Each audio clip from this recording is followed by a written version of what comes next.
Okay, I think we're live. I think we're very live at this point. So as usual, there's always some technical glitch or something that I've forgotten to sort out. But hi, everybody. Thank you so much for joining us this evening. You're very much welcome to another Ask Away Health live stream. And this is a very, very special one.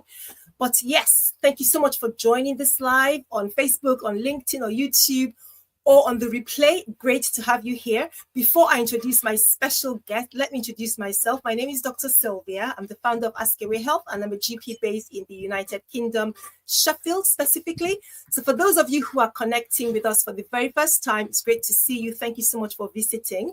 On our channel, we share content on women's health, sexual and reproductive health, mental health, pregnancy, lifestyle, children, and men's health. In fact, I think we cover everything.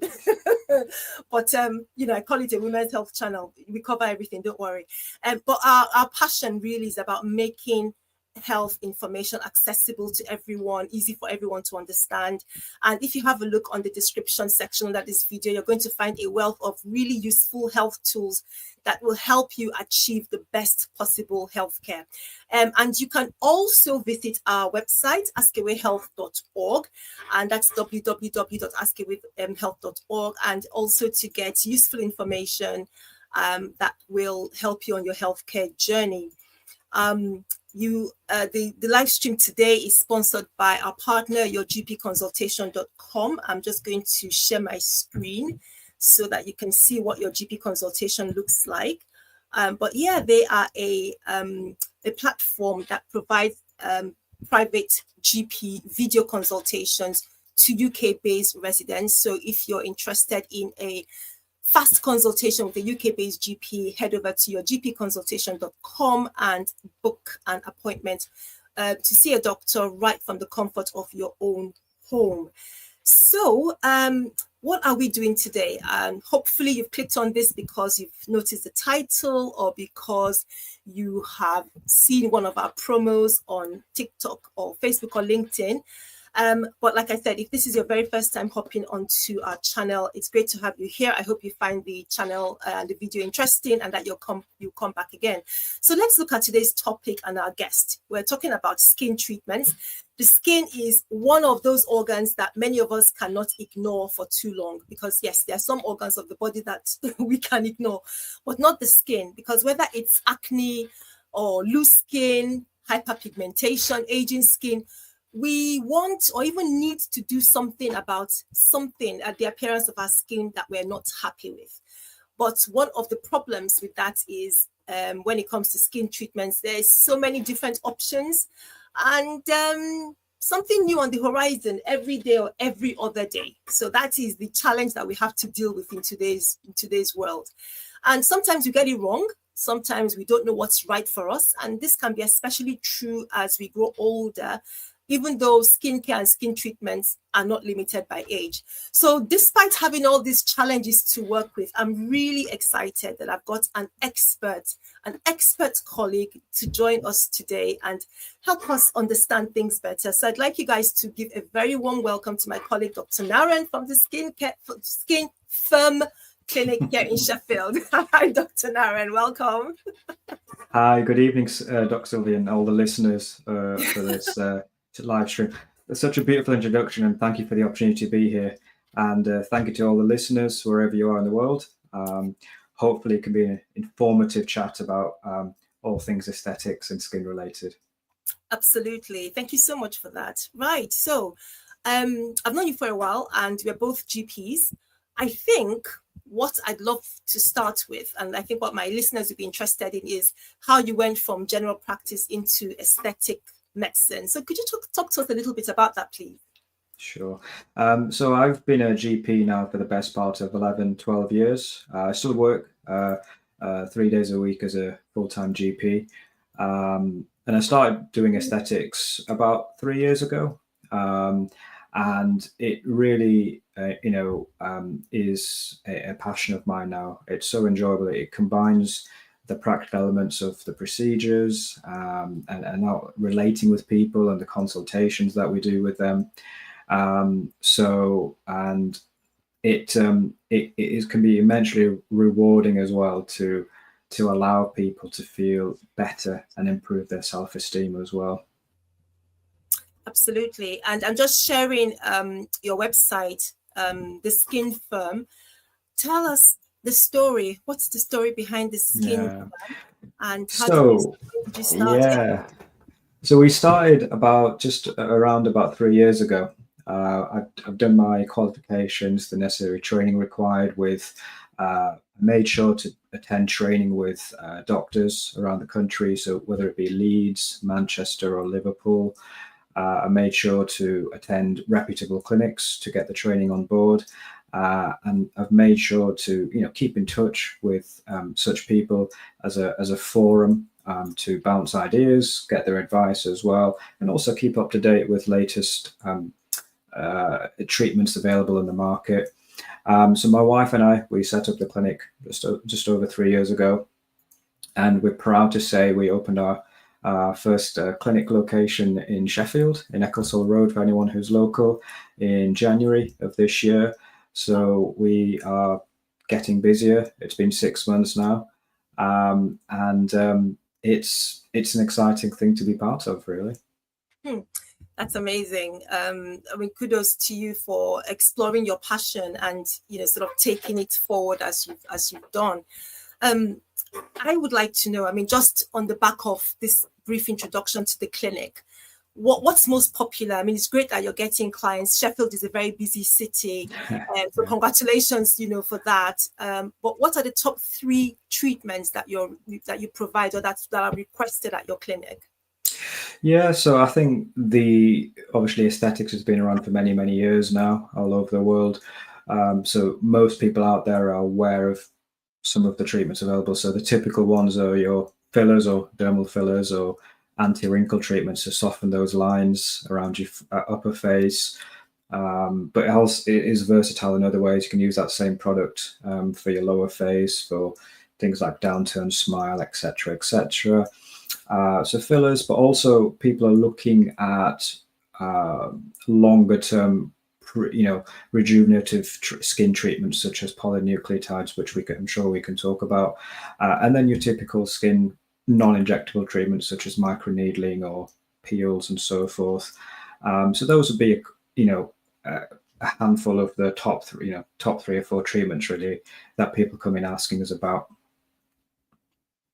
Okay, great. I think each person is different, and of course you see a wide variety of different clients. So I would presume that, of course, treatment choices are different one to the other. So that's a really great introduction. I'd like us to tackle a few questions, because I think people, when it comes to skincare, like I said at the beginning, there's so much on offer. So I think there could be confusion around what works for me, what would work for me, and so on.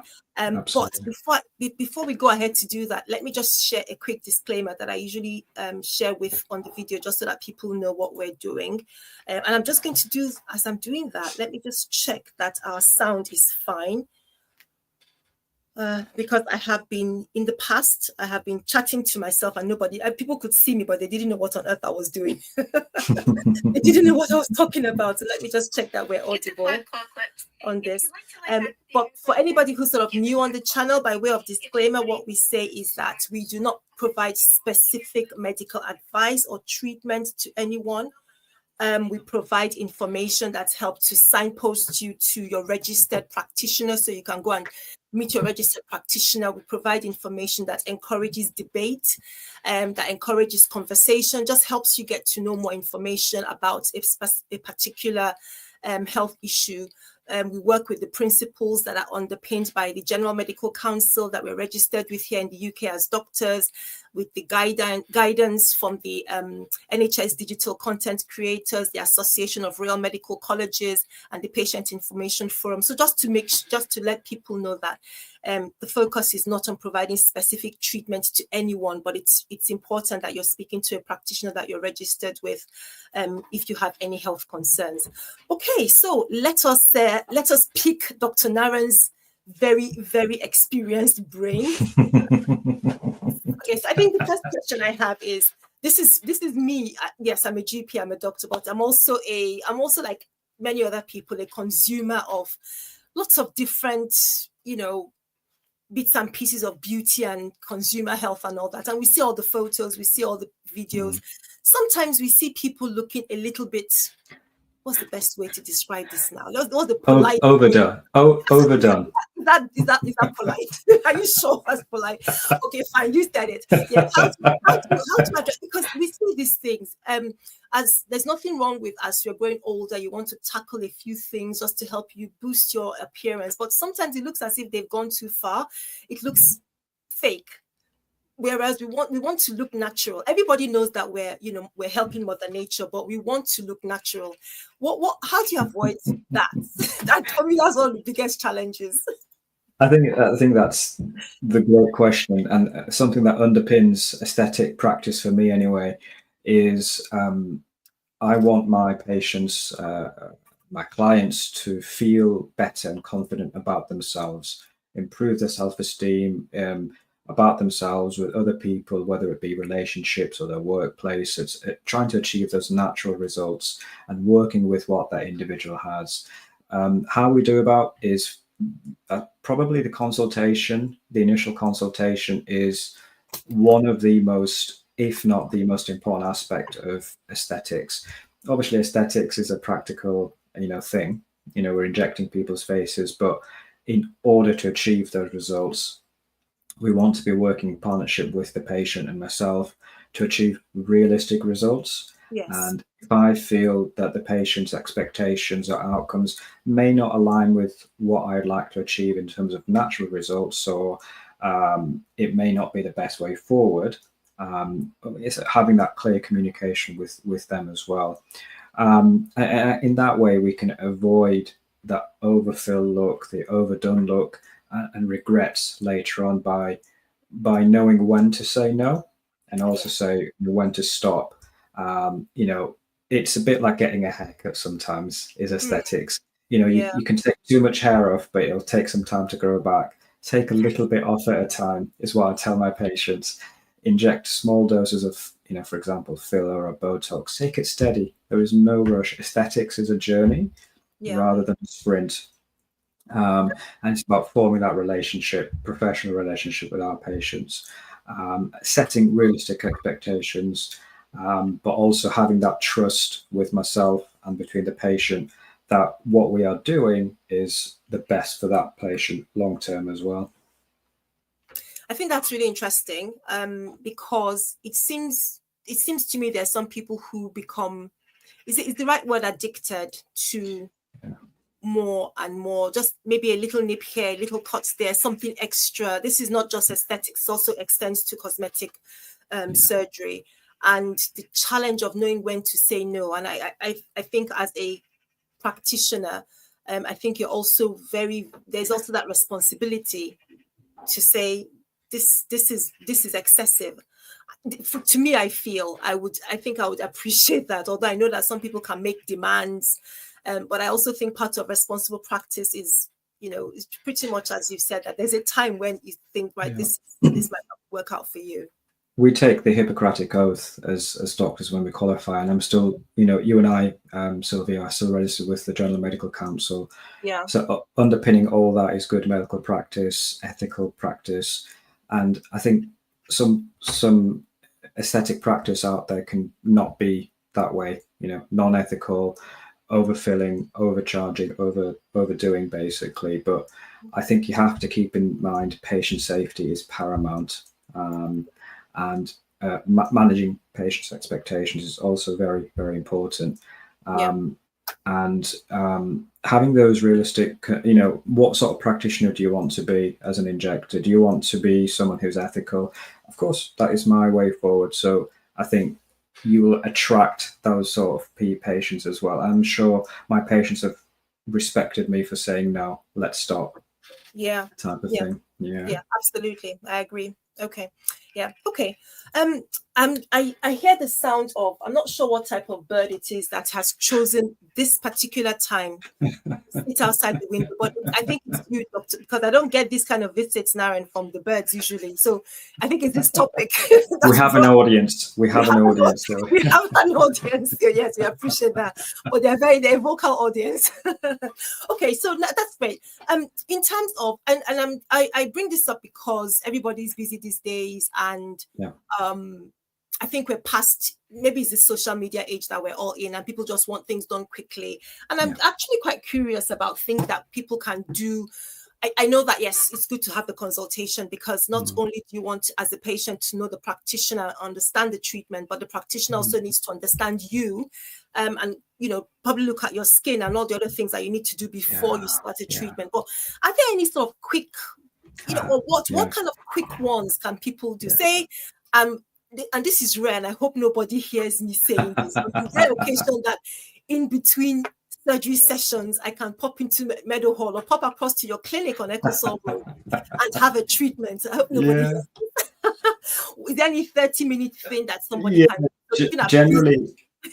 Generally I wouldn't recommend rushing aesthetic treatments, but and also it's rare that I do a treatment on the same day as a consultation, because you want them to go away and think about it. But generally, if you're pushing for something, if I've seen the patient, consulted them, I'd say a skin booster called Profhilo is a safe option to do within 30 minutes, giving numbing cream, cleaning, consent process, photos, etc. It can be done within 30 minutes. I wouldn't want to rush anything else though, for a lunch break. Although I have heard stories, I've seen clips on social media of people in London or the bigger cities going around in big transit vans, which they've done up as clinics, and offering Botox. Wow. You know, driving around offices and whatever, offering Botox treatments in people's lunch breaks. Not a great fan of that, but yeah. I'm so glad you said that, because you know, like I think the thing is, because there's so many different options, and these things, people are interested. This is something that brings out interest for different groups of people for different reasons. But the important thing is about getting treatment from a practitioner that is safe and that is ethical. For me, that's really important, because complications can so quickly arise, and nobody ever advertises about the complications. We only hear about them afterwards.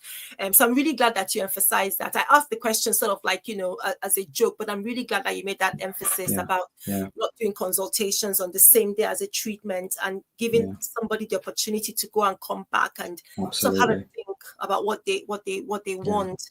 And I think, you know, that's probably something that an individual who's looking for a practitioner, or who's looking at a skin treatment, that's something that they should consider when they're sort of hunting around and they're going for their initial, you know, interviews. I didn't know about this, you know, transit vans going around, driving around and just doing a quick Botox. Yeah, it's almost like a minibus setup at the back. They've taken out all the seats and they've just made it look like a mobile clinic with a treatment chair.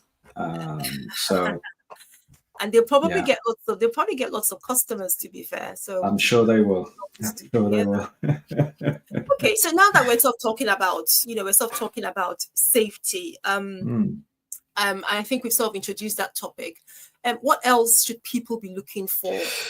We know that. Sorry to cut in. We know that we're not going to get away from skin treatments. We know that there are different reasons that a person could need something, even if it's just, I just want to tidy up the skin around my neck, or I'm worried about pigmentation, or whatever the reason might be. But how do I check that I'm going to somebody? How do I just look? What do I look for? What's my due diligence to do? Yeah, I think that is a great but very important question, Sylvia. So taking a step back from that is, it's not just about finding the right practitioner. I think there's this huge debate in the UK now about, you know, non-medics versus medics doing aesthetic treatment. Recently, on the 1st of June, the Nursing Midwifery Council, they set out a legislation where prescribers, the people who can prescribe things like, for example, anti-wrinkle treatment, have to have consulted a patient before the non-medic can inject them. which I think is improving the safety profile of aesthetics in the UK. Okay. So in terms of finding the right injector is, Google is obviously a great search engine. But there's a vast amount of information out there about the treatments that are available and which clinics can provide them. And it's not to say that the person with the most, with the best clinic or best looking clinic may be the best option for you in terms of price, for example. Yeah. But it's about maybe word of mouth as well, and looking through those Google reviews, for example, and seeing the type of comments that are being put on. Yeah. Maybe looking at that person's website. If a clinician or a clinic has a website, that's a very good start, rather than just say social media presence. If they have befores and after pictures of their results, a clear pricing strategy, transparency, their process of booking an appointment to consultation to treatment, those steps are clearly outlined, and actually going back to a consultation where these kind of concerns are discussed is a great sign of a clinic that is reputable, so to speak. And as you can see, there's the befores and afters there. But also a bit about the background of the injector or the aesthetic injector is so important. And again, that transparency about who they are for the general public is so important. But also, I think during the consultation, there is no pressure to proceed. That's a very important thing.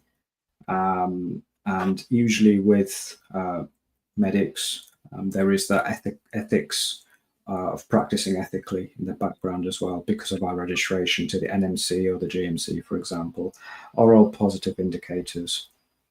Yeah. Okay. No, absolutely. And I was just showing your website as well, because, some of the things that you mentioned there, being transparent about, what to expect, sort of showing the before and afters. I think that's really good. I think that's a really good way for people to sort of look at, right, what do I expect? That's one, visual way. And also, sorry, Dr. Sylvia, is sharing what type of products are being used as well.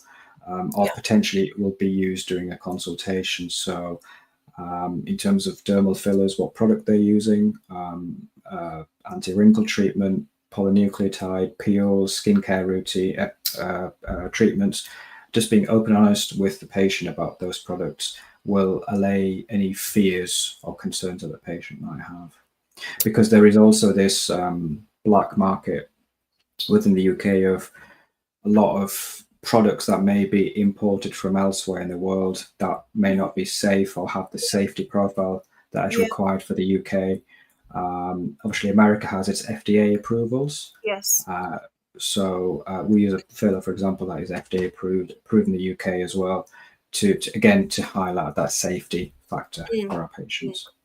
That's so important, and it's something that people might not be, people might not quickly pick up on or even consider, because you think as you go into any setting here, it's all regulated. You have that at the back of your mind, not realizing that you might be stepping into somewhere that isn't.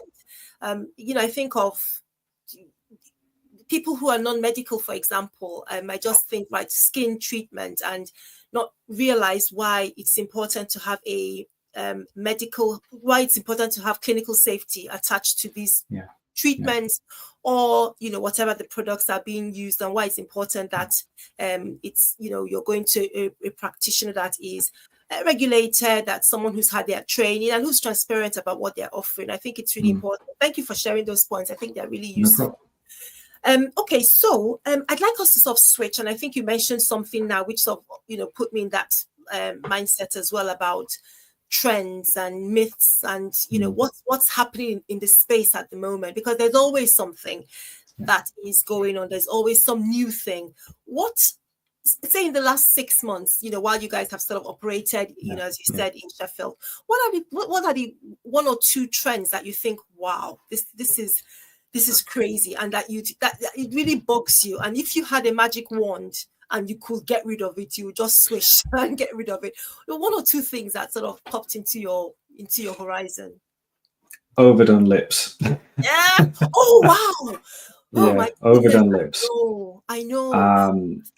If there's one treatment that you asked me that I could get rid of, perhaps, or stop being offered, or that I would never offer myself, is overdone lips. We call it plump lips. Plump. We want plump lips. That's what it's called. You want plump lips, but Yeah. then there's that phrase where it's called duck lips, or the you know, the over pouting, for example. It's for me personally, it's not within you know, my taste. It's I want to actually, you know, that thing about natural results. Yes.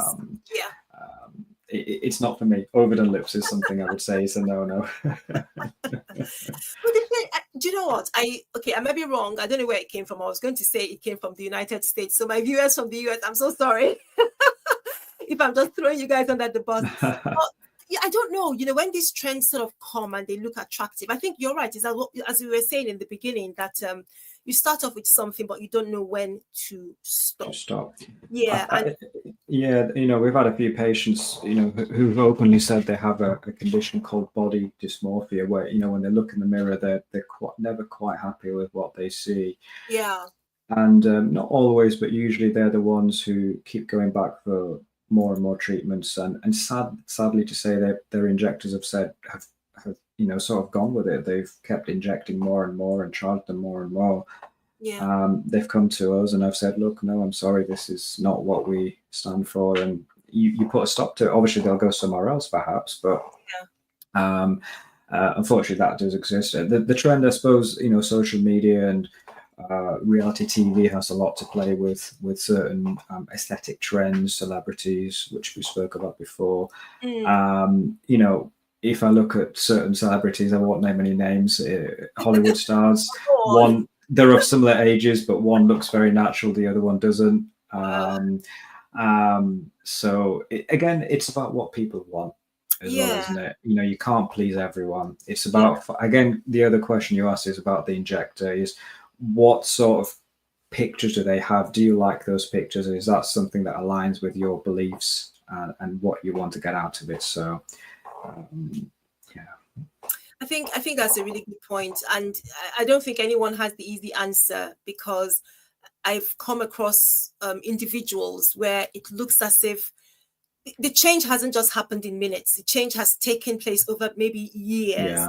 And so it looks like this person keeps going back. And then I sort of sit and think, are they going back to the same clinician or esthetician who's doing this? Or maybe the person they were with before has said no, and then they hop off to somebody else until they find somebody who will say yes, just because perhaps, I mean, let me be an advocate for the esthetician. Maybe they have tried and said, you know, this is too much, but somebody wants what they want and they can afford to pay for what they want. That might be a challenge. So, but anyway, yes, those overdone lips or plump lips. The one thing. I think probably we're coming away from them. I was reading an article recently about how there was a declining interest in BBLs, Brazilian butt lifts, and I shouted, "Hooray!" I don't know how true that is. I don't know, but I mean, I've done a couple of videos on that subject on this channel, not as live stream, just standalone, just to reflect on the dangers, especially when we've had, I mean, in the UK, I think in the last 12 months, is it 12 months? I remember the story of this lady who, she went off and then had this procedure and then sadly, lost her life as a result of this.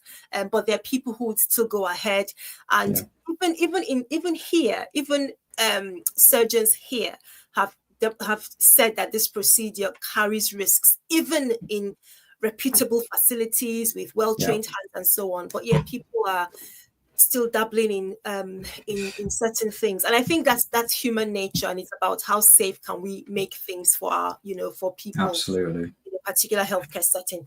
Right. I think with BBLs you're injecting huge volumes of filler into the buttock area, and not with appropriate aftercare being given, or clean techniques being used to inject, usually by people who aren't sufficiently trained and who cost immense danger to life and even death. Yes. So Yeah. it's a real shame. Yeah.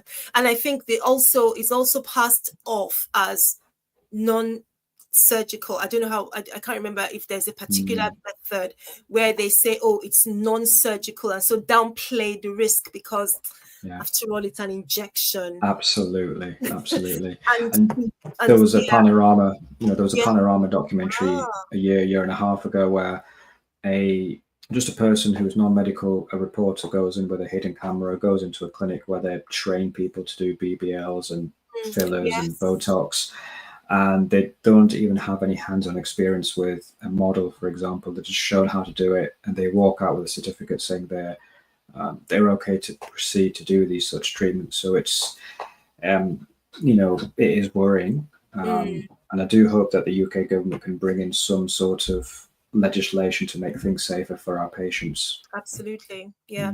Okay. Well, fantastic. I'm learning so much. Right. Let us take a quick break and allow you to just sort of wet your throat, because you've been doing lots and lots of really explanations. So let's just take a quick break from our sponsors. It should just take less than a second. Oh no, less than a minute.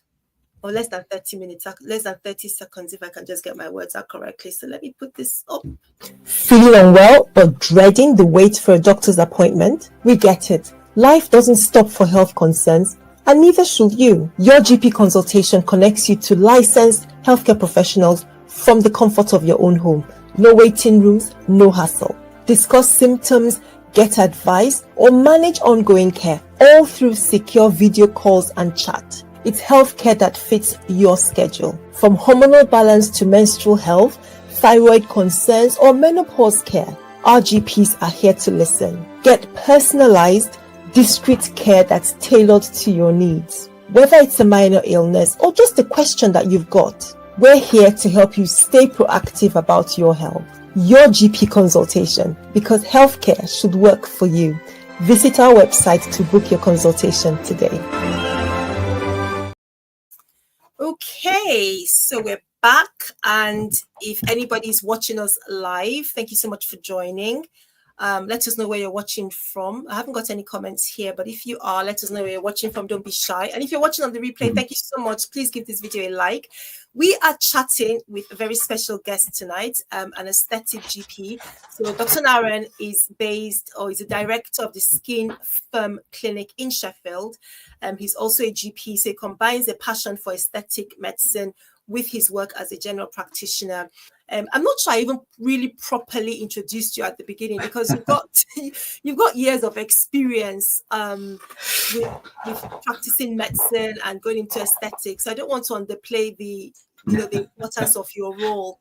And I think it would be amazing for teenagers with acne, to have you as their GP, because they'll get the most up-to-date guidance and get skincare sorted out. I remember years ago now seeing, I think he was 14. Was he 14? So 14, 15, and had quite a lot of acne, facial acne on the chest, and we were sort of going through the usual creams, and then trying to go on to topical antibiotics, and then antibiotics on the skin, and then antibiotics to take by mouth, and that can be so distressing for someone, especially at that age.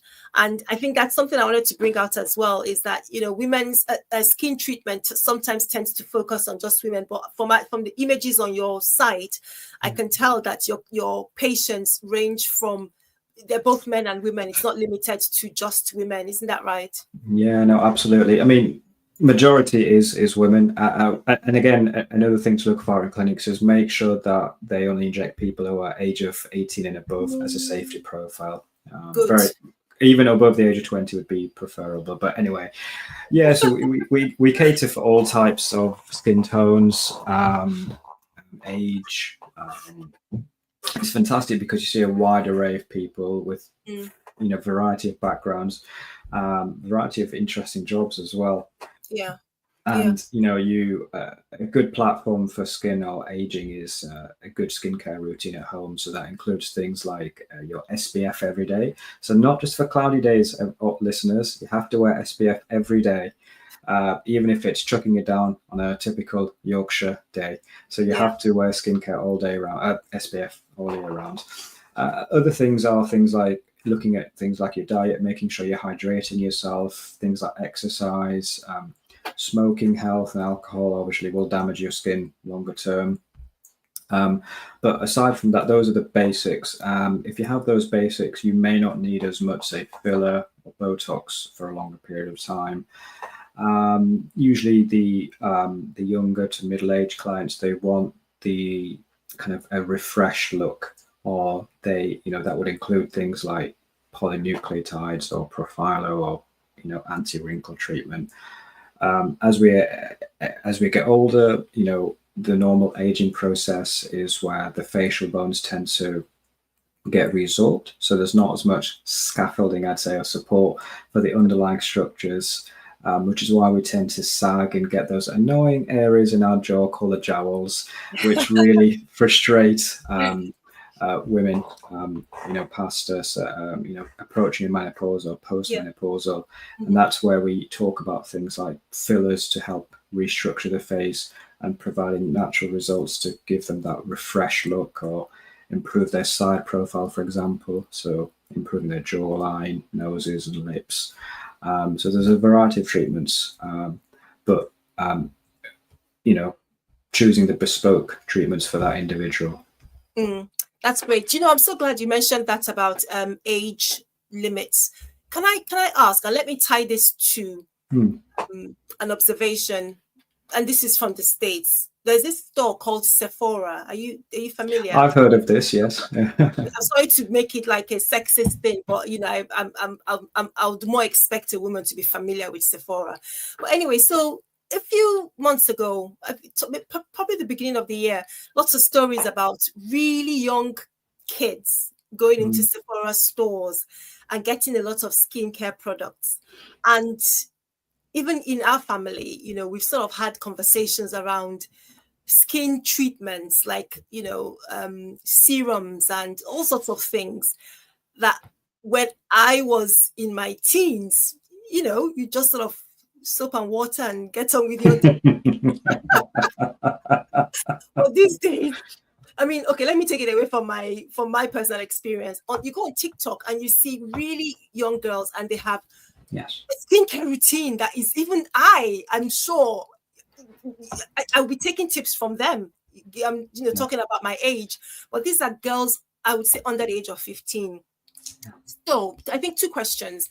Why is what's your age limit? Why is your age limit 18 or even 20? You said why? What reason is that? And what do you think about this situation where we have children, or should I say children, kids under the age of 15, maybe 12 or 13, going for skin treatments? What's that doing to their skin? Is that something that you can sort of elaborate on? And does that lead into why you put that, that you've pegged your eligibility for treatment at 18?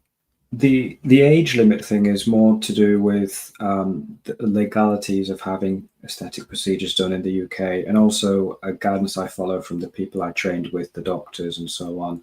Okay. But also, you still, when that of an age of 18 to 20, maybe 21, your body's still somewhat developing, and is, say, having anti-wrinkle treatment or Botox, fillers at that age, is it going to be beneficial for you moving forward? And this thing about preventative anti-wrinkle treatments, which, I'm going to sit on the fence about what I think about it, but it's not going to be cost effective or safe for you at that young age. Instead, focus from the ages of 18 and above, or 16 and above, with good quality, age appropriate skincare, perhaps, rather than having injectable treatments. Your second question, Sylvia, was about the age of 14 and 15 on TikTok. And I think that might be a different episode and show altogether what I think about social media for the wrong reasons. But I think there is a real danger in modern society with young adolescent teenagers and of that age, boys and girls, don't get me wrong, looking up to certain role models and figures that may not be the best giving safe information or the most up-to-date information. Yeah. And I think skincare is a good thing to start at a certain age, but certainly not maybe what you hear of certain individuals on, say, TikTok or social media. Going to a reputable clinic or skin specialist might be a better use of your time, and probably a lot safer as well. Well, I think you said it. You said it exactly as it should be said. It's just, I think, it's a sign of the times. But you're right. The influence is there, and there will be some kids who will insist on these things and get them, and they would be causing considerable harm. I'll share with you a funny story, if I may, Sylvia. Yeah. Just something that happened last week. So we have a booking system where you have to declare your age. We also have a WhatsApp that you can contact us on, a WhatsApp number. And we ask things like your medical history, etc., etc. Anyway, last week we got a message from a new patient saying, do you offer treatments for people who are underage? And my wife and I were scratching our heads like, is this a scam? Is this a hoax? Anyway, we replied saying we don't approve of underage aesthetic treatments. It's against the law, etc. The next question from them was, what if I asked my parents for permission? At that point, this became even weirder. Yeah. So we just said, look, and then they went on to ask, will any other clinics provide me with treatments even though I'm underage? We just shut it down and said, look, we don't want to be part of this. We don't promote illegal practices. So these sort of things happen, is what I'm saying. So that's interesting. Yeah, it's good to have that kind of stand, because it was quite, I don't think we have it here in the UK happening in Sephora stores here, because I think we have one in Manchester, so not too far from us. But definitely there were complaints from both shoppers, from staff at the stores about kids coming in, just basically just running amok, messing up the counters. But the thing is, by the time they're going in there and they know what to look for, they've heard about this from somewhere. And there is no barrier. There's nothing saying, oh, no, you can't use this because you're still 12 or because you're still 13. It's like, oh, it looks interesting. And of course, they come in such attractive packaging. And if I can be drawn to such packaging, imagine, beautiful, beautiful colors and all sorts of things. So that's an interesting. I think social media is great for reasons like today, this evening. So we're promoting safe discussion, open discussions about certain, aesthetic practice, but then it has the dangerous side as well, of what we've just mentioned. Yeah. Okay, right. So I'm just curious, and I'm conscious that we have just about 15 minutes more. And anybody who's just joining, we're talking about skin treatments. We've got an experienced aesthetic GP. If you have any questions, that we're happy to answer them live. Pop them in the comment section. We'll be rounding up pretty shortly. So, Dr. Naren, again, it's great to have you here. I am curious about certain skin problems that might affect particular groups. So, for example, people with skin color, I think people with black skin color tend to suffer more with hyperpigmentation. Correct me if I'm wrong. But our skin is so, and I know you offer that as a treatment. Are there grades? So if somebody doesn't want anything, or does it depend on the degree of hyperpigmentation or what's caused it? How do you approach such when you're doing your consultations? Yeah. No, that's a great question. So usually, again, it comes down to a consultation, that face-to-face consultation with good quality before photos, ascertaining what that person's used already for their skin. Has there been a change in medication, diet, or a new medical diagnosis that may contribute to the hyperpigmentation? And usually pigmentation has come on over time, and it usually starts with deeper layers of the skin, and then it rises to the top.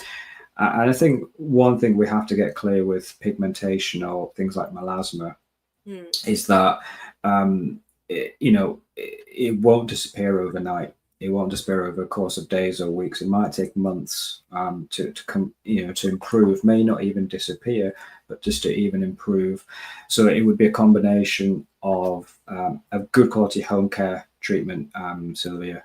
So that would include creams such as SPF, for example, or tretinoin, example, which Okay. draws up the melanin from the deeper layers, and also treatments in the clinic, which would include a peel, for example, again to drive the melanin out of the deeper layers and to keep it at bay. But it's not just about the initial treatment to get to that stage, it's about maintaining your skin long term as well to stop the pigment coming back in.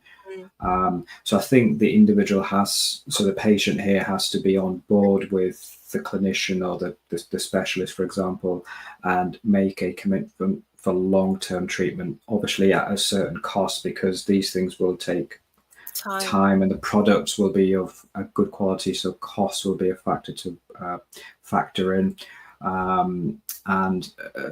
But there are treatments as long as that you're patient, basically, and there might be a bit of downtime while the peel happens. The skin will start peeling, for example, so you may want to take some time off work.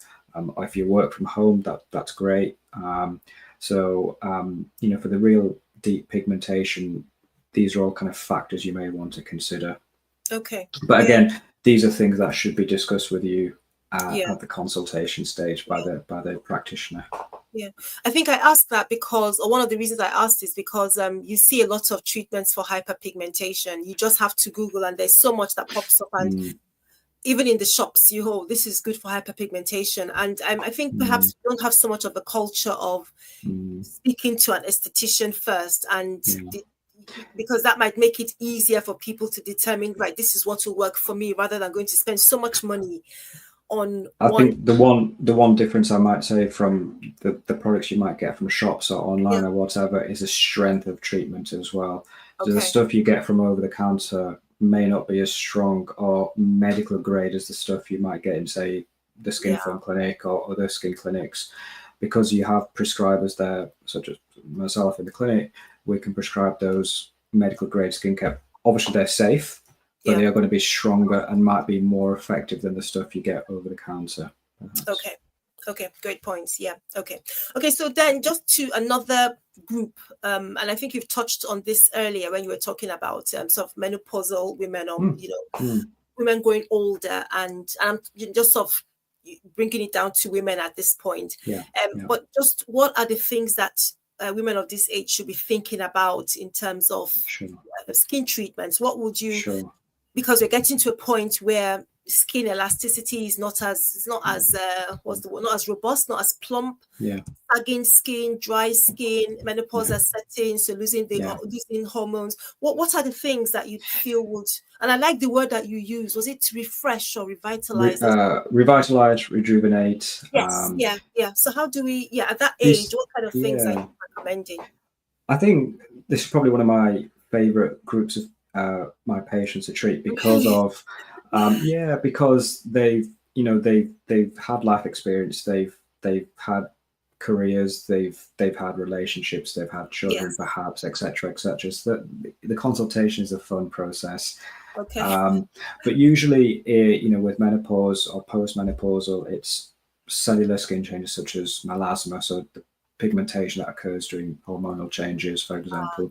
But usually the skin sagging is also of a great concern. So one of my favorite treatments aesthetically is polynucleotides.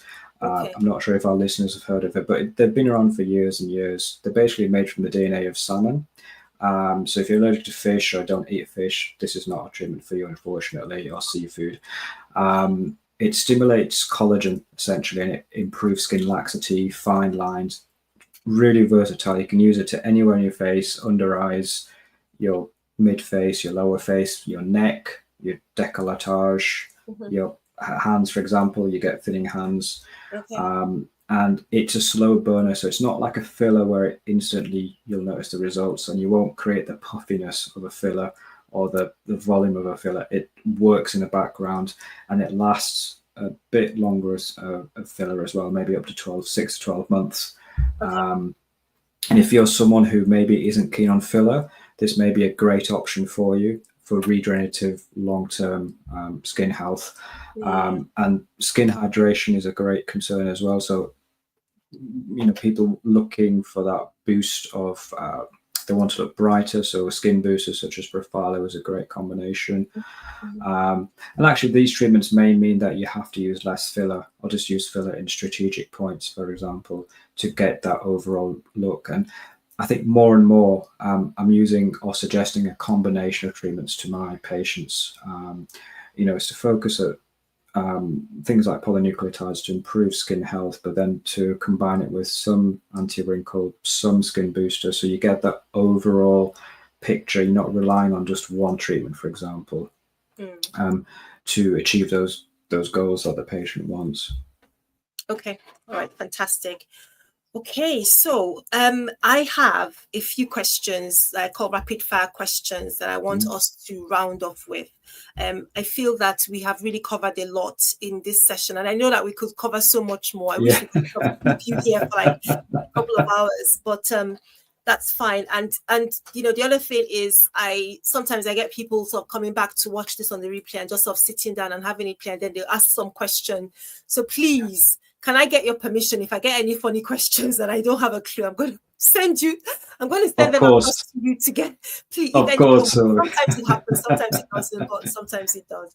Okay, thank you so much. Okay, so these are questions, 30 seconds, 45 seconds, just a quick answer. The first one, what's the number one side effect of chemical peels or fillers we should watch for? Two separate treatments. Peels generally come in different strengths. You might get a bit of irritation. Some people talk about skin chemical peel burns, but it's usually just more a short-lived, transient, reactive process. So it will pass. Don't worry. Depends on what strength peel you have, but discuss that with your practitioner. Fillers, if it's injected in the wrong place or too much of it, can look puffy, overfilled. Risk of migration, so the filler goes to a place where it's not intended. Usually happens in the lips, basically, so you get lumpy looking lips, essentially. Oh dear. Okay. We have to know that before going for that. Okay, number two, give us your top 3 must-have treatments for women over 40. I think you've done that actually. Polynucleotides, skin boosters, and more polynucleotides. Okay. Okay, I think we talked about that. Okay, number 3, and we think we talked about this already, but for those who may have missed it, what is your best hyperpigmentation solution or answer for teens and then for mature skin? I think it depends on if they have oily skin or dry skin, etc. What their lifestyle is like, what their products they're using as well. And because with teenagers it might be different because of hormonal or cyclical changes, for example, it might change, pigment might change because of that, and vice versa for older women who might be going perimenopause, it's a different type of hormone picture. So it's about tailoring it to the individual, essentially. Yeah, absolutely. That's a very good point, actually. I've just realized from that question that if somebody is wanting you to just give one answer for each, you can't actually do that. And I think that's the best way. It has to be tailored to the individual. So absolutely important. Great. Okay, right. Can you spot treat fat loss with injections, or is it a scam? So we do offer this as a treatment, but again, some people might have heard of this treatment called lemon bottle that came out in the last year and a half. What did you say? Say it again. It's called lemon bottle. Lemon bottle is a fat dissolving injection, but I think it's more of a social media scam. There's pictures of videos of people injecting it into strips of bacon and the fat dissolving. I wouldn't buy into it. But there's another product out there in the market that we do use, which is approved, etc. But one thing I will say with spot fat dissolving is it's very different to things like Manjaro or Wegovy or things like that, which are more what we call systemic. So they get rid of fat, reduce appetite. They're more for overall body weight loss. Spot weight loss injections are for local areas of the body, such as double chin, love handles, tummy area, inner thighs, etc. They're very painful, so don't underestimate how much discomfort they will cause. Really? They're a permanent-ish solution, and so as long as you keep up to date with your lifestyle and exercise and diet, etc., and drink plenty of water afterwards, because the body will dissolve the fat through the lymphatic system. So drink plenty of water for the body to get rid of the fat. But number one thing is they're extremely painful. The pain will go away, but I have seen people not, the pain is too much sometimes. There's something I really want to get across to our listeners, that they can be sore. Interesting. So, I mean, I think you've said that it can be permanent as long as somebody sticks to a healthy, so if they stick to a healthy eating. So can people target stubborn belly fat? Is that, yes, or is that too wide? They can. Really? No, they can. It usually requires more sessions, 4 to 6 sessions every 4 weeks. Right. Okay. And with the fat dissolving treatments, you can only inject a certain amount per session. Okay. So the body can only cope with certain amounts of it in the system at any given time. So you may have to go back for repeated sessions of fat loss injections. Yeah. Okay, but the bottom line is that there are some that are I scam on social media. So if you're thinking about this, please contact somebody who is trained and registered for this thing. Do not just dive into it because you heard it on TikTok, please. Absolutely. Okay. Right. I think we've also these questions. I think we've covered some of them. This one says, "Why do some fillers look puffy, and how do you avoid it?" Great question. So it depends where the filler is being injected. Puffy looks can appear in this area under the eye called tear trough if too much is injected or the wrong density of fillers. So fillers come in different densities, from quite watery, which give hydration, to quite thick ones, which give volume or projection. So in the jawline or the nose or the chin, for example. Usually it happens because it's been over injected, or there's a wrong injection technique, or if they've just put too much filler on top of existing filler, for example. It can make it look very puffy. And obviously the first few days after having fillers done, you will look a bit swollen, but it should go down. It should go down. Okay. And so I know you said one treatment that you're like, you wish they could get rid of. So that probably covers this, but is there any other one? The question is, what's one treatment you'd never recommend and why? I know you've talked about overdone. Anything else that you think never? Treatments under the age of 18. Good one. Absolutely good one. Wow, Naren, thank you so much. I have Maureen who's saying hi. Hi, Maureen. Yasti, how are you doing? Hi, Maureen. Have you got any question? We've literally got Dr. Naren literally for a minute. So if you've got any burning question on aesthetics, this is the time, or hold your peace and put them in the comment section on the replay. But Naren, thank you so much. I think this was a really interesting conversation, and now you've got me really intrigued about this, spot fat loss thing. I might have to bring you back to come and expand further on the subject. Sure. But really, thank you so very much. Let me just pop your details in. So if you're watching on, let's say, I think on YouTube, Facebook, I've put Dr. Naren's details. So if you want to visit the clinic, they've got a special offer for summer. So if you want to book in, this is the time. Go and have a look at the different treatments that are on the website. Like Dr. Naren said at the beginning, they've been very good at demonstrating the different treatments that they have to offer. I'm just sort of scrolling through them. Yeah, they've got different treatments, non-injectable, injectable facial treatments, collagen boosting treatments, hair loss, excessive sweating. I think it's worthwhile just having a look through the different things that they can offer at the clinic.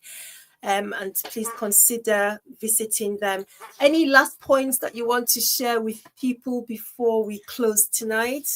I just want to say thank you so much, Sylvia, for having me on. It's been an absolute pleasure. And thank you for allowing the chance for me to raise the safety profile of aesthetics. I think as listeners and potential future listeners is choose your injector wisely, do your due diligence, do your research, have a chat to them, but don't feel pressured. Take your time to think about things and ask questions. Questions are so important. Feel comfortable in the process. Absolutely. I think that's absolutely well said. Thank you so very much, Dr. Naren. Nice to My pleasure. on the channel, and looking forward to chatting again with you at some other point, and maybe even popping into the Skin Firm clinic. I might just pop in one of these. You're more than welcome. You're more than welcome, Sylvia.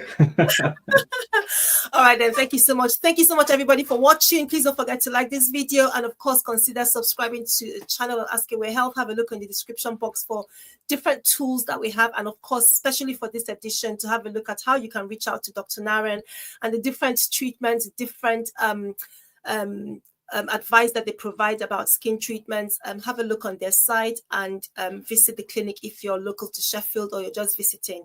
Enjoy the rest of the week, and look out for our next video upload. I think is on Thursday. I can't remember what the topic is, but just look out for it. Or you can check out the one that was published on Thursday, which again, I can't remember what the topic is, but you guys know that we publish videos every week, so go and check them out.